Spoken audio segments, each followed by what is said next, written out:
안녕하세요. 안녕하세요. 한 주간 평안하셨습니까? 네. 또 하나님께서 저희에게 허락하신 이 복되고 거룩한 안식일에 우리가 함께 모여서 예배드릴 수 있는 것 진심으로 감사를 드립니다. 네. 특별히 오늘 최은주 집사님의 우리 오빠 되시는 우리 제자님께서 오셨습니다. 우리 박수로 환영해 주시면 감사하겠습니다.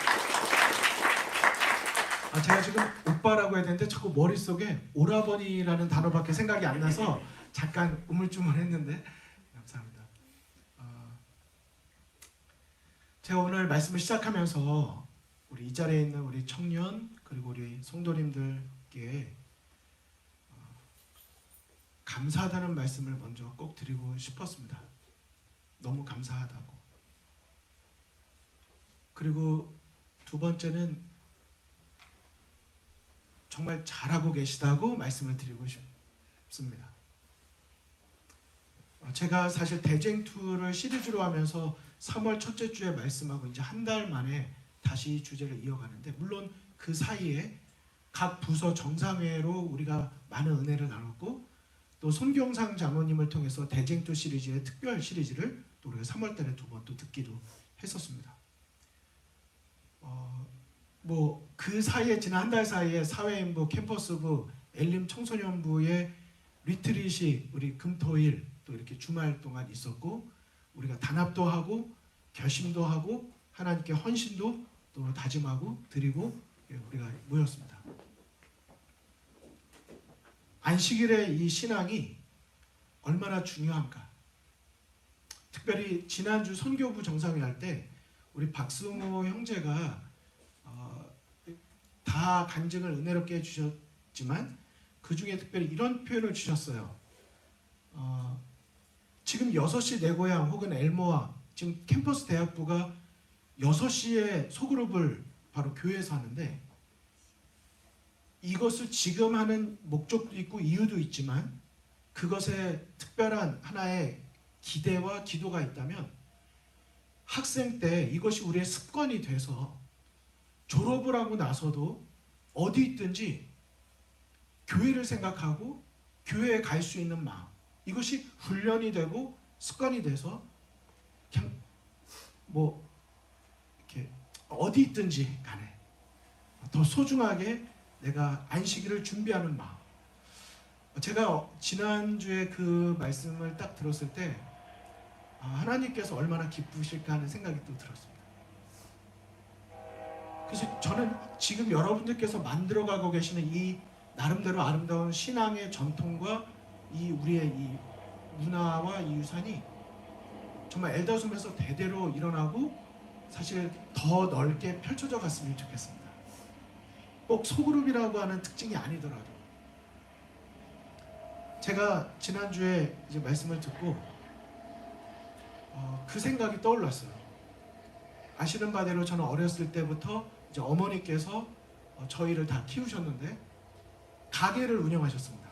양말, 우산, 모자, 아동복, 어린이 옷들, 이런 거, 내복, 이런 거 파는 거예요. 셔터 하나만 올렸다 내리는 가게가 어렸을 때 너무 부러웠습니다. 셔터 하나만 내렸다 올리는 게 얼마나 부러웠는지. 왜 우리 가게는 셔터 올리고 그 안에 싸놓은 양말부터 우산이며 모자, 옷 이런 거를 매일같이 가지고 나와서 딱 셋업하고, 옷들도 그 옷걸이에 보면 이렇게 고리를 걸게 돼 있거든요. 그럼 옷걸이를 걸고 이렇게 착착착착 걸게 돼 있어요. 그거를 긴 막대기로 딱 집어가지고 그걸 매일같이 내놓고 끝나면 그거 다시 착착착 해서 또 들여다 놔야 됩니다. 초저녁 잠이 많은 저 같은 사람은 밤 10시까지 가게 있는 게 어렸을 때 너무 힘들었어요. 집에 혼자 있기도 무섭고. 그래서 어머니랑 같이 가게 있다 보면은 저 지금 제 사이즈입니다. 제 사이즈로 한 사람 누울 만한 의자가 앉아 있을 수 있는 유일한 공간이었어요.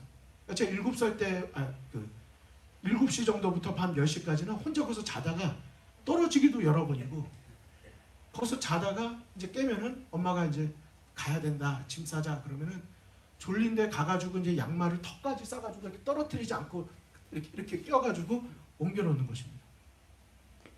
그게 시간이 걸려요.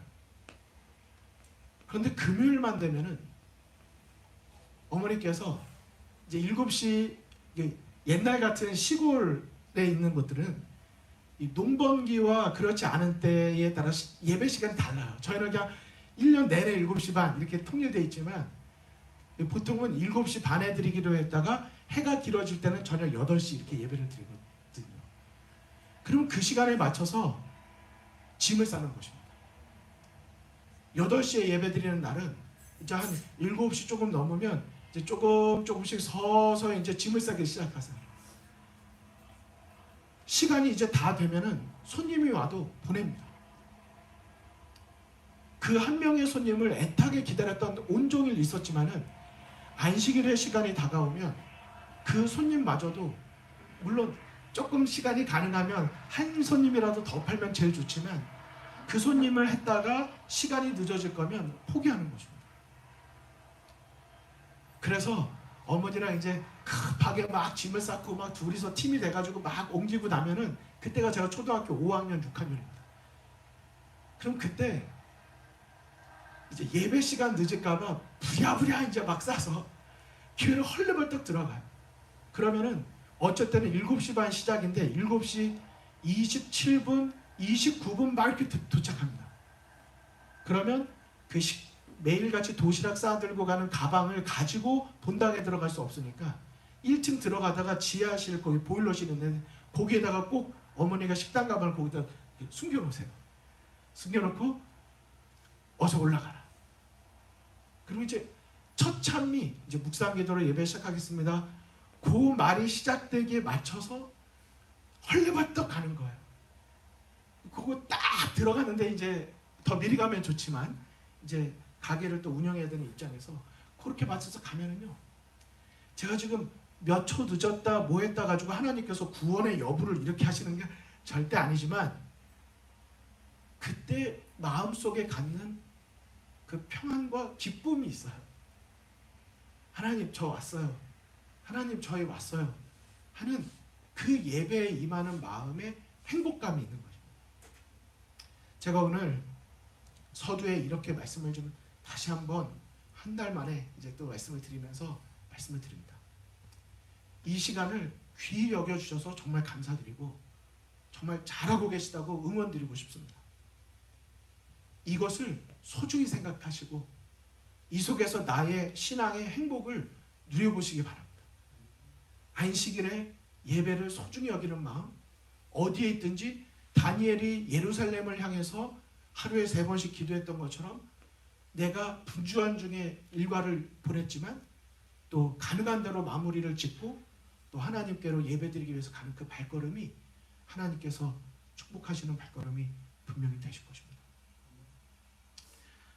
저희가 이제 대쟁투 구속사관을 제가 올해 시리즈로 가면서 오늘 대쟁투의 이유에 대한 부분, 아직도 여기에 머물러 있지만 그러나 이 부분에 대한 것을 오늘은 조금 더 우리가 분명하게 또 알고 넘어가려고 합니다. 지난 3월 1일 날 제가 뉴스를 보다가 좀 눈에 특별하게 보이는 기사를 접하게 되었습니다. 아래층 화재에 놀라 대피하다가 질식, 또 윗집에서 나온 사망자 이렇게 돼 있어요. 그 불난 집은 아래층인데 사망자가 위층에서 난 거예요. 근데 이제 그 위층에서도 대피하다가 질식을 한 것입니다. 이제 내용을 읽어보면 지난해 12월 도봉구 아파트에서도 비슷한 사고가 났는데 3층에서 불이 났는데 10층 주민이 계단으로 대피하려다 연기를 들이마시고 숨졌어요. 3층에서 불 났는데 그 10층에 있는 분이 다른 것도 아니고 대피하다가 질식해서 숨지는 정말 안타까운 사고가 일어난 것입니다. 전문가들은 불이 난 세대, 그 건물, 그 방이 아니라면 현관문을 닫고 구조를 기다려서 시간을 버는 게 좋다고 말한다. 그러니까 어떻게 보면 미국에 살고 있는 저희들 이렇게 단층이나 2층에 사는 저희들에게는 조금 와닿지 않을 수 있지만 여기 내용을 보면 이렇습니다. 문을 닫은 다음에 이 연기가 들어올 수 있는 그 바닥 밑에 그 공간에 젖은 수건을 놓고 기다리는 것이 내가 대피하려고 무작정 나가는 것보다 더 낫다는 거예요. 그래서 기사와 그 통계를 보면은 지난 5년 동안 한국에서 아파트 화재로 돌아가신 분이 174명인데 174명 중에 42명이 대피하다가 돌아가신 거예요.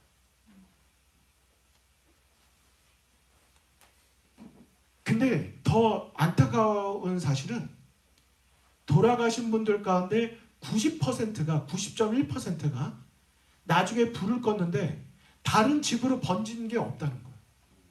다 그냥 그 집만 불나서 그 집만 사고가 난 거지 옆에가 불나기 전에 이미 소방대가 출동해서 다 해결했다는 것입니다. 그러니까 어떤 거예요? 그냥 불난 줄을 아예 모르고 집안에 있었으면 살았던 분이 계신 거예요. 근데 10층이라는 7층의 이 공간이 있는데도 불났다는 걸 알고 허둥지둥 그냥 무작정 대피하다가 돌아가신 경우가 얼마나 아쉽냐요. 얼마나 아쉽냐요. 그러면서 그 밑에 이렇게 표현을 했습니다. 무작정 대피하기보다는 상황을 살핀 다음에 그냥 무작정 이리저리 뛰는 게 아니라 일단 상황을 살피고 거기에 맞게 대처하는 것이 무작정 뛰는 것보다 대피하는 것보다 더 낫다고 말한 것입니다. 제가 이걸 딱 보면서 정말 마음속에 이 말씀이 떠올랐습니다. 우리의 싸움은 무슨 싸움이 아니에요? 우리의 싸움은 혈과 육의 싸움이 아닙니다. 우리의 싸움은 영들의 싸움이에요. 지난주에 안식일 설교 때 다니엘의 세 친구들이 금신상에게 절하게 할 때 절 안 했어요. 그랬더니 느부갓네살 왕이 화를 내면서 뭐라고 말했습니까? 너희 안 들어가면 7배나 풀무불 더 뜨겁게 할 거야 라고 말하면서 한 말 맞추실 분.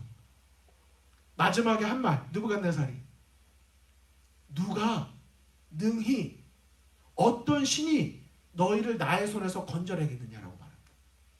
지금 눈으로 볼 때는요. 인간적으로 보면은 그냥 이 신상 앞에 절하느냐의 문제지만 사실 이거는 신들의 싸움이고 선과 악의 싸움이고 배후의 싸움이 있는 것입니다.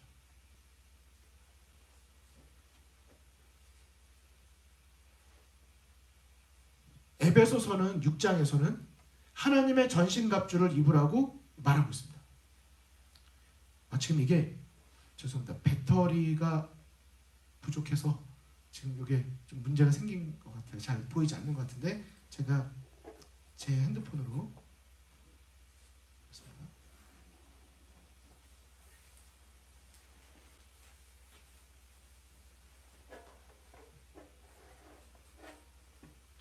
아직 배터리는 있다고 나오지는데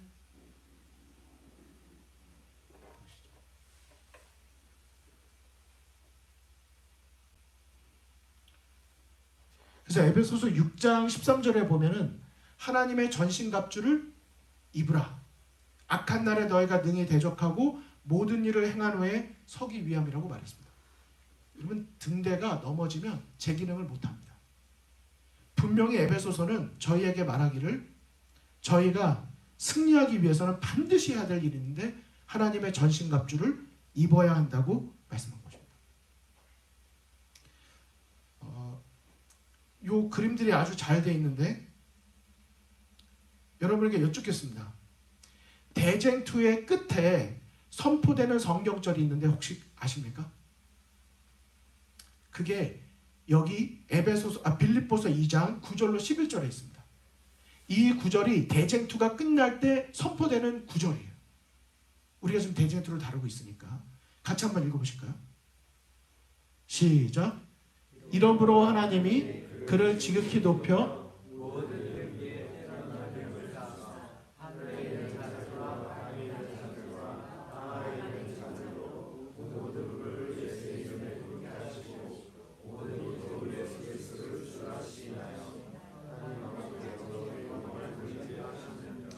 자 여기 보면 하나님께서 예수님의 이름을 지극히 높이시고 모든 무릎이 예수를 그리스도를 그리스도를 주라 하여 무릎을 꿇게 한다 하셨습니다.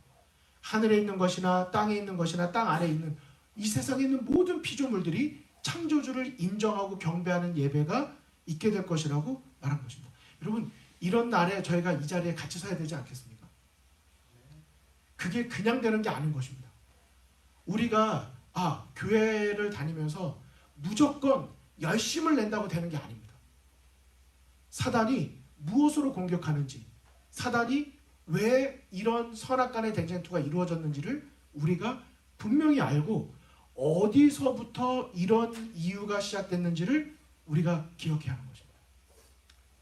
여러분, 저 큰 모기는 물지 않습니다. 큰 모기는 안 물어요.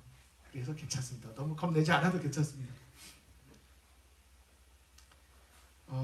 여기 주석에도 보면 이것은 대쟁투가 끝날 때 사단과 그를 따르는 자들을 포함해서 모두가 예수의 발 아래 엎드려 하나님의 길이 정당하고 옳았다는 것을 고백할 때에만 가능한 성경절이라 말하고 있습니다.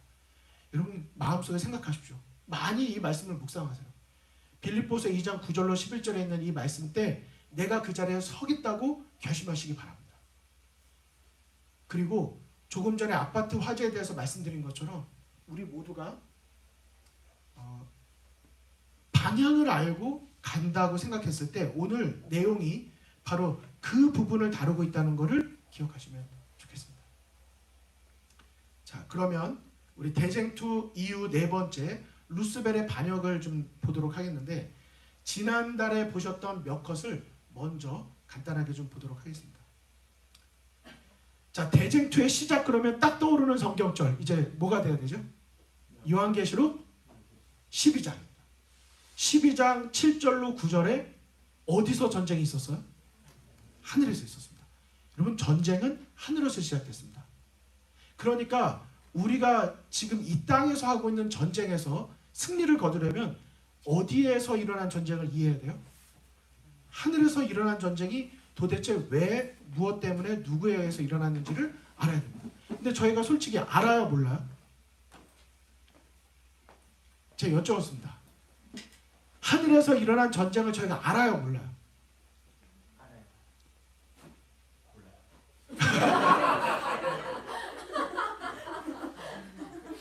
왜 갑자기 저랑 눈 마주치니까 모르신다는 거예요?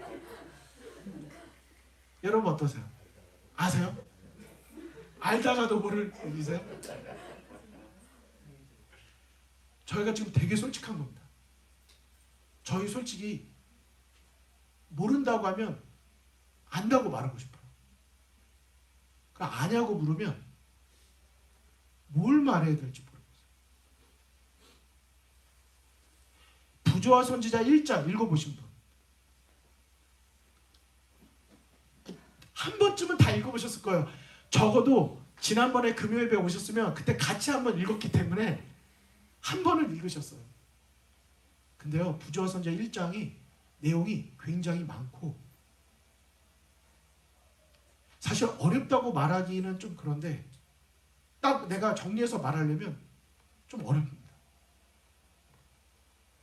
여기 오늘 그리고 다음 주에 이 부분에 대한 거를 저희가 이제 말 그대로 완전 정보, 완전 분석 해가지고 딱 정리를 하려는 겁니다. 근데 제가 예언의 신에 있는 거를 가지고 정리했을 때 제가 발견한 대쟁투의 원인은 9가지입니다. 근데 9가지 중에 8개는 여러분들이 지금 이 자리에서 다 말씀하시면 맞출 수 있는데 두 번째 거는 못 맞추실 거라고 제가 한번 얘기한 적이 있었어요. 질문을 드렸었어요. 두 번째 게 뭘까? 이러면서 이제 지난번에 끝났었습니다. 자, 이제 대쟁투의 시작 다시 한번 좀 점검하면서 저희가 보도록 하겠습니다. 자, 대쟁투의 시작. 부조와 선지자 35회 보니까 죄가 시작됐는데 누구에게서 시작됐다고 나옵니까? 이거 이제 저희가 두 번, 세 번 안 보기 때문에 오늘 딱 정신 차리고 이번 주 다음 주에 나 이제 끝낸다 생각하고 보시면 좋겠어요. 하나님께로부터 그리스도 다음가는 최고의 영광을 받았으며 하늘 거민들 가운데 가장 높은 권세와 영광을 가졌던 자입니다. 하나님에게서 받아서 영광을 가졌던 자가 죄의 시작을 일으켰습니다. 아침의 아들 루스벨이 마침내 불의를 일으켰습니다. 죄는 의롭지 못한 게 죄예요. 하늘나라에 죄가 들어갈 수 없습니다. 반드시 우리는 의로워져야 돼요. 여기에서 우리가 어떻게 의로워질 수 있느냐는 사실 작년에 9월, 10월, 11월 달에 계속 다뤘던 주제이기도 합니다.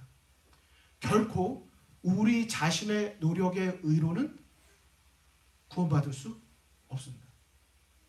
예수님의 의 안에 감추어지고 그분이 은혜로 주신 그분의 의를 우리가 믿음으로 우리는 죄의 용서함을 받을 수 있다고 분명히 말씀하셨습니다. 자, 대쟁투의 시작은 분명히 루스벨의 반역이었다고 이사야 14장은 말하고 있는데 그게 어느 날 대번 빡 하고 일어난 게 아니라 루스벨은 차츰차츰 자기를 높이고자 하는 뭐예요? 욕망에 빠지게 됩니다. 여러분 저희가 신앙생활에서 진짜 위험한 게 그래서 익숙해지고 자기 합리화하는 거라고 저는 계속 생각이 듭니다. 왜요? 차츰차츰이라는 말 때문에. 처음부터 갑자기 우리가 교회를 떠나지 않아요. 누가 그렇게 성실하고 열심히 있던 사람이 그 신앙이 식는 이유는 결국 갑자기 식지 않습니다. 자기의 신앙의 어떤 원칙 하나를 내려놓기 시작하고 또 그 다음 것을 내려놓게 되기 시작합니다. 그래서 사실 저는 내일도 잠깐 반복해서 말씀을 드리겠지만 저는 지난 안식일 설교가 진짜 중요하다고 생각해요. 타협하지 않는 정신을 가져야 합니다. 그리고 어떤 부분에서든지 그것이 성경에서 말씀하시는 절대적인 원칙이면 더 그렇지만 자기 신앙에 남들이 뭐라고 해도 드러나지게 내가 원칙과 우선순위를 지킬 신앙의 원칙을 갖고 계셔야 돼요. 그것이 식욕의 문제든 정욕의 문제든 내 하루의 일과의 문제든 어떤 시간을 정하는 원칙이 있으셔야 합니다. 왜냐하면 그것이 결국 내 마음을 지켜주기 때문이에요. 지난주 사회인부에서도 그런 이야기를 리트릿 갔다가 이야기를 나눴지만 한 청년이 저한테 그러더라고요. 목사님, 그 얘기를 듣다가 안식일 얘기 들은 건 자기는 이렇게 들은 게 처음이래요. 하나님은 우리의 마음을 원하십니다. 그런데 우리의 마음이 지켜지기 위해서 시간을 정해놓는 일은 절대적으로 필요합니다. 그것이 바로 하나님께서 저희에게 안식일을 주신 이유죠. 우리의 마음을 지켜달라고. 중요한 건 루스벨이 아주 작게 하나씩 자기의 마음을 타협하기 시작했습니다. 천사장 루스벨이 분명히 죄의 시작이라는 것은 여기 영어 성경에 보면 조금 더 정확하게 나오는데 이사야 14장 12절을 모닝스타라고 이야기도 했지만 킹제임스 버전에 보면 루시퍼라고 아주 정확하게 언급을 하고 있고 또 저희 모두가 성경론의 예내신으로나 이 부분에 대해서는 다 이제 우리가 알고 있는 내용입니다. 천사장 루스벨에 대한 두 가지 타락에 대한 성경절은 이사야 14장과 에스겔 28장 이 두 장입니다. 여기 녹색은 천사장이 타락하기 전의 모습이고 분홍색은 타락한 모습에 대한 내용들입니다. 어쨌든 죄의 시작은 루스벨로 시작됐다는 것은 분명합니다. 이제 제가 원래 이렇게 파워포인트로 보여드리면 딱딱딱 이렇게 보여드리는데 지금 PDF로 보여드리기 때문에 제가 조금씩 올려드리도록 하겠습니다. 자, 반역의 총체적인 원인이 있습니다. 9가지를 알기 전에 총체적인 원인이 있어요. 여러분 그게 뭘까요?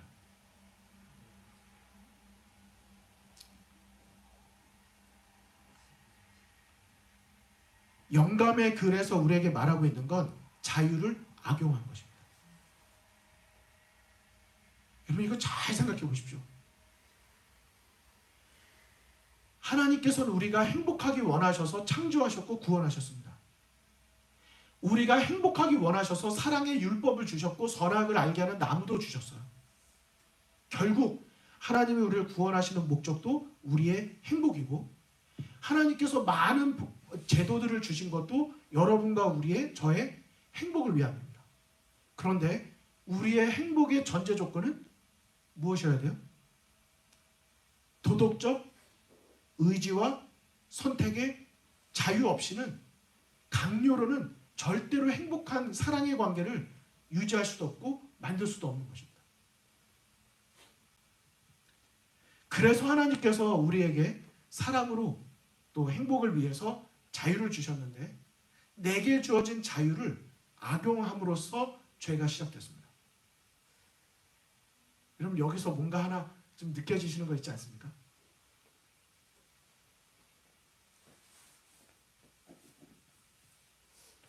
하나님께서 모든 피조물들에게 허락하신 그 자유가 우리의 선택에 달려있다는 것입니다. 그래서 요한계시록 22장은 예수님의 재림의 때에 각 사람의 행한 대로 어떻게 해요? 각 사람의 행한 대로 구원을 얻기도 하고 심판을 받게 된다고 이야기하면서, 누구도 하나님 탓을 하거나 누구를 탓할 게 없는, 결국 우리의 선택이 될 것이라고 말씀하고 있습니다. 여러분, 그런 의미에서 오늘의 선택이, 그리고 매 순간의 우리의 선택이 얼마나 중요한가. 에녹이 하나님과 300년을 동행하다가 하늘로 올라갔다고 했는데, 그 에녹이 삶의 모토가 되는 한 문장이 있대요. 혹시 그게 뭔지 기억나십니까? 이것이 주님의 길입니까? 이것이 주님의 길입니까? 라고 말했던 그의 겸손한 기도의 태도와 자세가 그의 삶을 항상 하나님과 동행할 수 있도록 그를 지켜줄 수 있었다는 것. 여러분, 한번 따라해 보실까요? 이것이 주님의 길입니까? 여러분, 이것이 우리의 기도가 되고 또 하나님께 드리는 우리의 마음이 되기를 간절히 바랍니다. 하나님께서 주신 자유가 죄가 될 수도 있다는 것을 우리는 또 경각심을 가지고 생각해야 될 것입니다. 자, 그러면 1번부터 보실까요? 좀 많이 보여드렸는데, 반역의 정신 첫 번째는 뭡니까? 교만의 정신입니다. 너무 뻔하죠? 자기를 높이고자 하는 욕망이 교만입니다. 성경절에서도 아주 분명하게 말합니다. 내가 지극히 높으신 자와 비기리라. 여러분, 그런데요, 우리는 이 부분도 사단만 생각할 일이 아닙니다. 우리는 침례를 받고 예수님을 믿기로 선택한 순간 우리가 한 가지 결심한 게 있어요. 내 삶의 주인은 이제 내가 아닙니다. 하나님을 우리의 주인으로 모신 거예요. 그러면 내가 무엇이 된 것입니까? 그분의 종이 된 것입니다. 종은 주권이 없습니다. 물론 사랑의 주님이시기 때문에 그것이 우리에게 기쁨이 되지만, 하나님께 우리는 사실 종이, 자기 뜻대로 하는 종은 사실 종이 아니죠. 주인의 뜻대로 살아가는 사람. 여러분, 우리가 왜 날마다 성경 보고 하나님의 뜻을 찾고 기도하는 일이 필요한가? 이게 너무 단순한 이야기 같지만 사실은 우리가 이 기초에서 무너지기 때문에 우리가 사실 많은 부분에서 내 생각을 따르게 된다는 것을 생각하고, 주인이 뻔히 있는데 그 물건의 주인이 난데 자기 뜻대로 하면은 여러분 무슨 생각이 드시겠어요? 사실 그것이 교만입니다. 우리가 나는 교만하지 않았다는 마음을 갖기보다는, 하나님, 내가 교만했습니다라는 오히려 그런 회개의 기도가 저와 여러분의 기도가 되기를 바랍니다.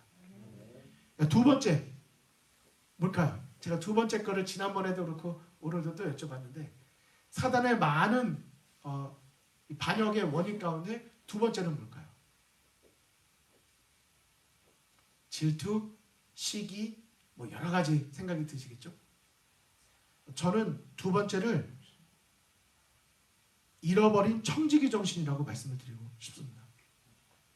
전 정말 아무리 생각해도 올해 1월 마지막 주에 제가 드린 설교가 저는 제일 중요한 설교라고 생각을 해요. 청지기 정신을 잃어버린 순간 우리는 내 삶에 내가 주인이 되고 하나님보다 나를 더 사랑하고 이 세상의 것을 우상으로 만들 수가 있습니다. 부조와 선지자 35쪽에 보니까 이렇게 말했는데 같이 한번 읽어주실까요? 그의 모든 영광이 시작.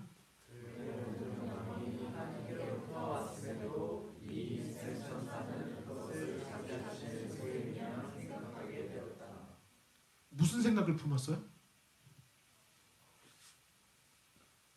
나에게 주신 분, 나에게 맡겨주신 분이 하나님이심에도 불구하고 내 것으로 생각하는 것입니다. 그 다음에 제가 37쪽에 보니까 이런 말이 나와요.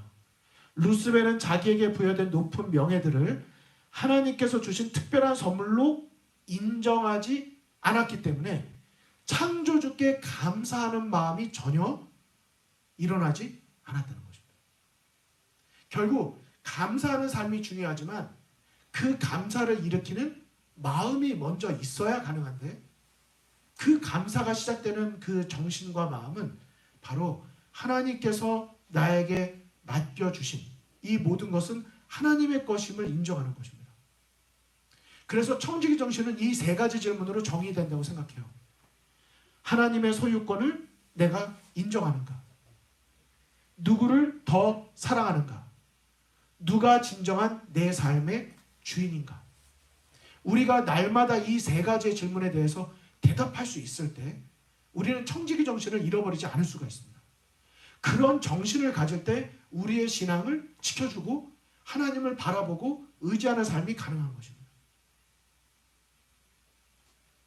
제가 1월 달에 설교 드린 내용이 탐심 제거를 위해서 하나님께서 우리에게 주신 영적 안전장치가 있는데 그게 바로 청지기 정신이라고 말씀을 드렸어요. 혹시 몇 개였는지 기억나십니까? 우리가 청지기 그러면 최소한 뭔지는 몰라도 개수를도 대충 알면 이렇게 그리잖아요. 운전하고 나갈 때 뭐 핸드폰 놓고 왔다 이런 거 안 하려고 저는 머릿속에 항상 3개 이렇게 생각하거든요. 그래도 잊을 때가 있어요. 3개 뭐죠? 차키, 지갑, 핸드폰. 오케이. 일단 항상 뭐 급해서 막 가잖아요. 그러면 어디지? 이렇게 안 할 필요가 없어요. 그냥 딱 잡히면 맞아요. 여러분은 뭘 중요하게 생각하세요? 근데 사실 그 3개는 육신적인 그냥 우리가 이 땅에서의 삶에 좀 필요한 것뿐이지 우리의 영생의 문제를 가지고 우리의 정말 예수님의 십자가의 보혈을 의미 있게 만드는 3가지 질문은 바로 이것인 것입니다. 누가 내 삶의 진정한 주인인가? 나는 누구를 더 사랑하는가? 나는 하나님의 소유권을 인정하는가?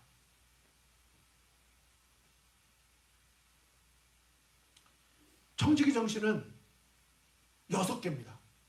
일반적으로 다 보면 5개라고 말해요. 근데 재림교회는 6개를 말합니다. 이 표에 보시면 여기 있는 게 이제 이렇게밖에 안 보이네요. Truth, Time, Talent, 그 다음 Treasure, Temple.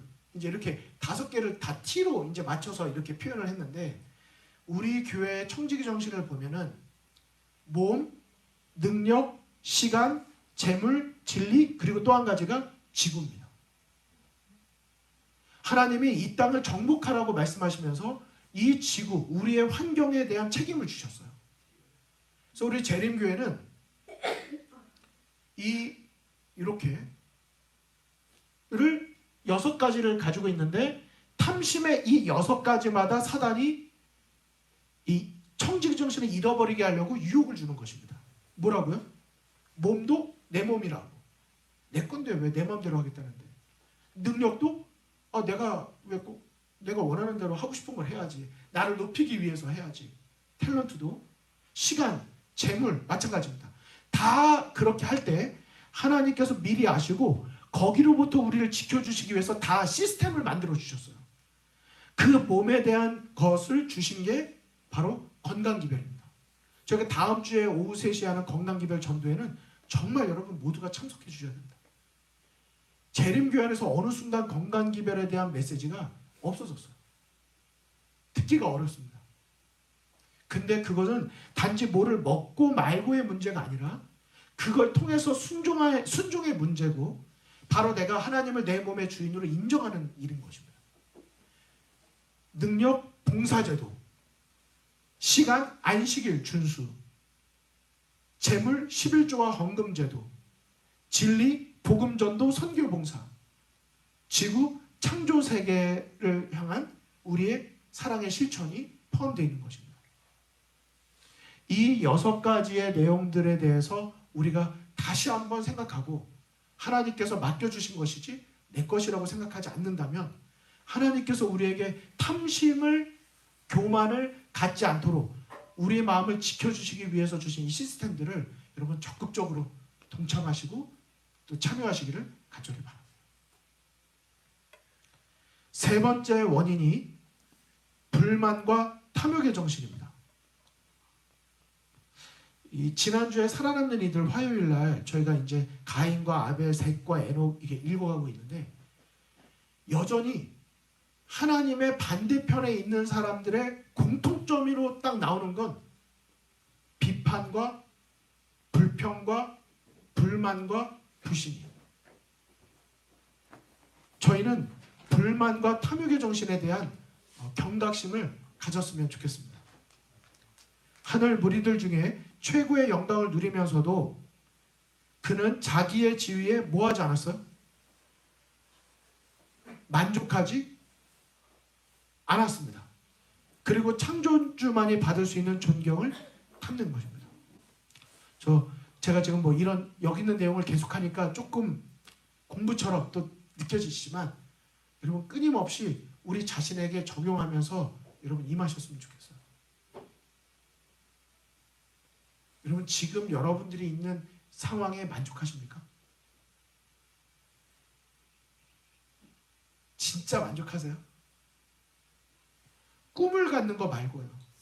더 높은 표준을 갖는 거 말고요. 내가 어렵고 내 뜻과 계획대로 되지 않았어도 나는 여전히 이곳에서도 나에게 여기까지 인도하시고 나에게 이곳을 맡기시고 나를 신실히 여기시고 나에게 구원의 복음을 주셨고 나에게 사랑하는 가족을 주시고 여전히 나를 위해 기도해주는 친구들이 있고 사실 가만히 돌아보면 우리가 얼마나 감사하고 하나님께 만족할 일이 많을까.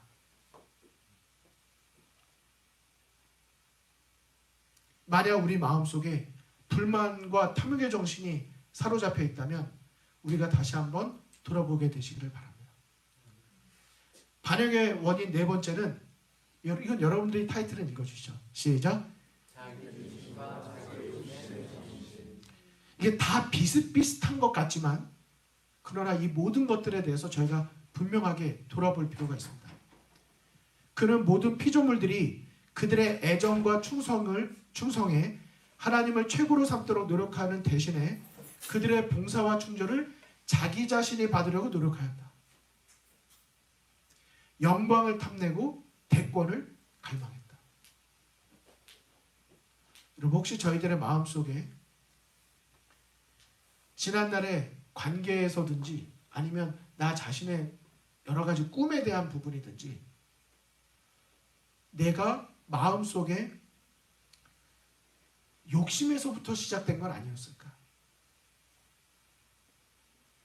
내용은 말은 내 욕심을 감췄어요. 근데 사실 내 마음속 깊은 곳에는 나의 이기적인 마음이 중심에 있을 때가 있습니다. 만약에 우리 중에 성령께서 그때를 기억나게 해주신다면 혹 지금 그때가 기억나지 않지만 앞으로 우리가 신앙생활을 해나가고 어떤 일들을 해나가면서 그 중심으로 들어가 보니까 내가 전체를 위하는 것 같지만 그 중심에는 사실 나의 이기적인 마음이 들어있다고 성령께서 깨우쳐 주신다면 여러분 그때는 우리가 겸손히 하나님 앞에 내 마음을 그 욕심으로부터 건져내어 주실 것을 겸허하게 기도드릴 수 있는 여러분과 제가 되기를 간절히 바랍니다. 5번째는 조화를 깨는 정신입니다. 여러분 그거 아세요? 하나님께서 우리 안에 계시는가 그렇지 않은가를 가장 쉽게 알 수 있는 방법. 예수님의 십자가의 능력은 언제나 용서의 정신을 가져왔고 그 용서의 정신은 언제나 연합을 이루어냈습니다. 십자가는 언제나 연합을 이루어냅니다. 하지만 그 정신이 놓쳐지게 되면 우리의 시야와 우리의 마음에서 그 반대의 정신을 품게 되면 언제나 불화와 연합이 깨지는 부담, 긴장 이런 것들이 우리의 공동체 속에 또 내 마음 속에 머무르게 됩니다. 사단이 루스벨이 일을 하기 시작하면서부터 행복한 상태의 변화가 오기 시작합니다. 그리고 하늘의 조화가 완전했던 조화가 파괴되게 됩니다. 6번째는 섬기려 하는 정신이 아니라 섬김을 받으려 하는 정신입니다. 여러분 이게 어디서 많이 본 무슨 말씀이지 않나요? 예수님께서 이 땅에 오신 목적은 섬김을 받으려 함이 아니라 도리어 섬기러 오셨다고 말씀하셨습니다. 루스벨은 완전히 자기의 의도를 감췄지만 그의 감춰진 속마음의 전부는 뭐였냐면 예수님께로 돌려지는 모든 영광을 가로채서 자기가 섬김을 받고 싶었던 마음이었습니다.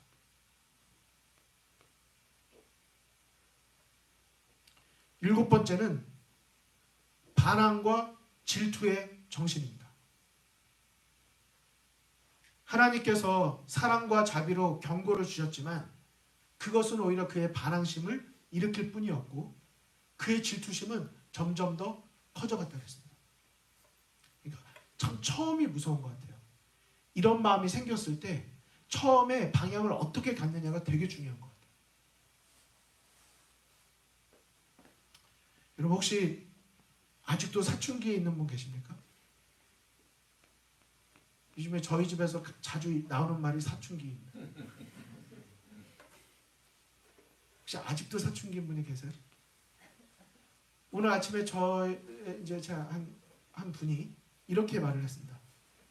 지금 10대 때 사춘기를 겪지 않으면 커서 사춘기를 겪을 수 있으니까 지금 겪는 게 낫다고.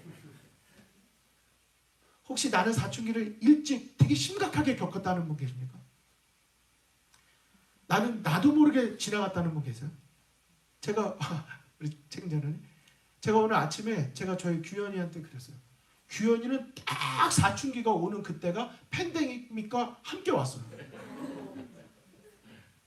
그래서 보통 사춘기 오면 이제 말이 없어지고 하는데 팬데믹 때 누구 만날 일이 없으니까 말 없이 집에서 그냥 이렇게 지나갔어. 그래서 별로 사춘기가 안 왔고 지나간 것 같아요. 규현이 같은 경우는. 저 같은 경우는 저는 개인적으로 사춘기가 한 6학년쯤 왔다고 생각합니다. 근데 제 신앙의 사춘기는 저는 20살 때부터 왔다고 생각해요. 저는 20대 때부터 20살, 21살, 어쩌면 26살 정도 때까지 정말 때로는 되게 잔잔했지만 하나님 앞에서 내가 살아간다는 이 코람데오의 신앙이 때로는 제 자신이 너무 위선 같고 그것을 자꾸 이루지 못하는 내 자신의 낭망에서 많이 하나님을 떠났었습니다.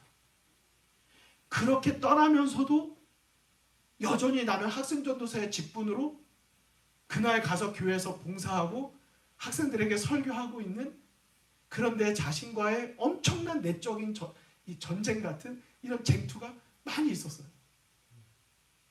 그러나 여전히 하나님께 그때를 돌아보면서 감사한 거는 학생 전도사라고 하는 그 무거운 십자가가 있었기 때문에 저는 결국 오늘 여기까지 왔다고 생각합니다. 십자가를 내려놓지 마세요. 그 십자가가 결국 나를 지켜줍니다. 근데 사단은 자꾸 말해요. 너의 그 십자가를 내려놓으면 너는 자유를 얻을 거라고. 그게 뭔지 아십니까? 자유를 악용하는 정신이에요. 막상 하나님으로부터 그 어떤 것으로부터 벗어나면 자유로워지니까 막 이럴 것 같죠?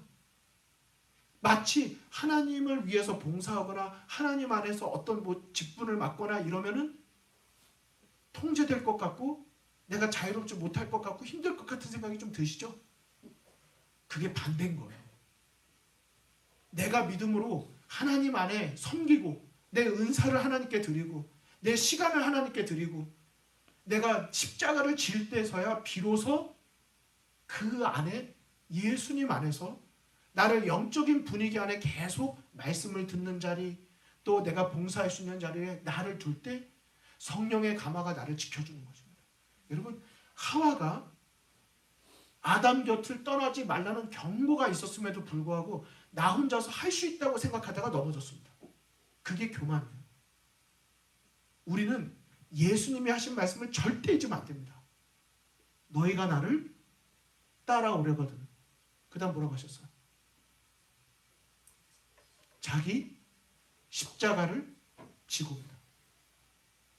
여러분 십자가를 지지 않는 삶이 예수님을 닮아가고 예수님을 따르는 삶이 될 수 없습니다. 어느 순간부터 피곤하고 힘든 일이 우리의 기준이 되었나요? 우리는 사명 따라 가야지. 하나님의 말씀에 순종과 충성으로 나의 믿음을 보여야지.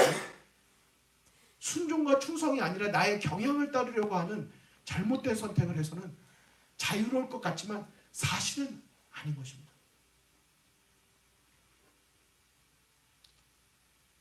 여덟 번째는 비난의 정신입니다.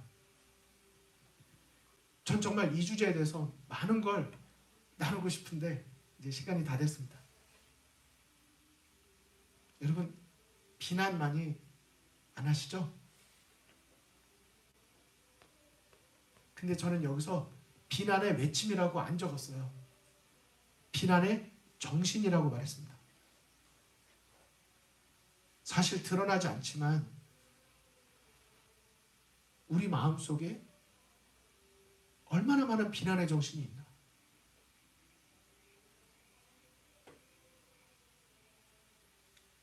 내가 책임이라고 내가 원인이라고 말하기는 우리도 아담과 하와랑 똑같아요.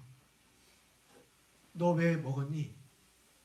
하나님이 주신 저 사람 때문에 자꾸 탓하고 싶어요. 책임을 지지 않으려고 합니다. 하지만 진정한 사랑은 책임지는 사랑입니다. 오늘 우리의 마음속에 비난의 정신, 그 정신을 다시 버릴 수 있는 그런 용기를 달라고 우리가 하나님께 기도드리면 좋겠습니다. 하나님의 아들의 최상권의 이의를 제기하고 창조주의 지혜와 사랑을 비난하는 것이 천사장의 목적이 되어 버렸다. 저희가 오늘 8번째까지 같이 좀 살펴보았고 이제 마지막 9번째를 다음에 다룰 텐데요. 여러분 비난의 정신이 비난을 하려는 마음을 가지면 비난의 정신을 갖는 게 아니라는 점을 오늘 마지막으로 말씀을 좀 드립니다. 우리는 태어날 때부터 사단의 죄의 영향을 가지고 태어난 것입니다. 여러분 이 사실을 다 믿고 아시죠? 그러면 비난의 정신을 갖는 건 당연한 일인가요? 당연하지 않은 일인가요? 네? 당연한 거예요. 비난의 정신을 갖는 건 당연한 것입니다. 그러므로 우리가 기억해야 될 내용은 비난의 정신을 안 가져야지 하는 마음이 아니라 예수님을 의지하고 예수님 안에 우리가 있지 않는 이상은 우리가 비난의 정신을 자연스럽게 품게 되므로 우리는 비난하지 말아야지 하는 마음을 갖기보다는 예수님의 마음을 더 의지해야지 하는 마음을 갖게 되기를 간절히 바라는 것입니다. 오늘 우리가 다시 한번 하늘에서 어떤 전쟁이 무슨 문제가 있어서 어떤 원인이 있었길래 지금과 같은 결과가 있게 되었는가를 우리가 살펴보면서 8가지를 같이 보셨는데, 우리가 여기에서부터 조금 더 인내를 하고 더 나아가서 우리가 원인을 알고 끝나는 것이 아니라, 분석하고 끝나는 것이 아니라, 우리가 거기에서 더 나아가 승리를, 하나님의 전신갑주를 입고 우리가 능히 믿음 안에 서는 저와 여러분이 되기를 간절히 바라면서 말씀을 마치겠습니다. 우리 다 함께 기도드리겠습니다. 하늘에 계신 아버지 하나님, 저희가 오늘 요한계시록 12장 7절로 9절에 언급하신 하늘에서 시작된 전쟁에 대한 말씀을 같이 살펴보았습니다. 아버지 하나님, 하늘에서 있었던 그 전쟁의 원인이 무엇인지, 그런 반역의 원인이 무엇이었는지를 우리가 다시 한번 하나님의 영감의 말씀으로 또 하나씩 하나씩 되짚어 보면서 우리 자신의 신앙의 모습도 돌아보게 해주셔서 감사를 드립니다. 아버지 하나님, 이번에 이 기간을 통해서 다시 한번 우리가 하늘에서 시작된 이 반역의 원인을 분명하게 깨닫고 사단이 무엇으로 우리를 공격할지를 바르게 판단하여 우리가 준비된 모습으로, 승리자의 모습으로 설 수 있도록 인도하여 주시옵소서. 아버지 하나님, 오늘 말씀을 들으며 반역의 8가지 정신을 살펴보면서 우리의 삶에 얼마나 예수 그리스도가 필요한지를 다시 한번 깨닫게 해주셔서 감사를 드립니다. 우리가 이제 믿음의 눈을 들어 이 모든 우리의 부족함과 연약함을 그리스도의 사랑과 은혜 안에서 다 감추어 주시고 우리가 약할 때에 강함이 되시는 예수님을 바라보게 해주셔서 감사를 드립니다. 우리가 이번 기회를 통하여 다시 한번 예수님을 바라보고 십자가의 승리의 군사로서 굳은 믿음으로 서는 우리 모두가 되도록 인도하여 주시옵소서. 예수 그리스도의 이름으로 간절히 기도드립니다.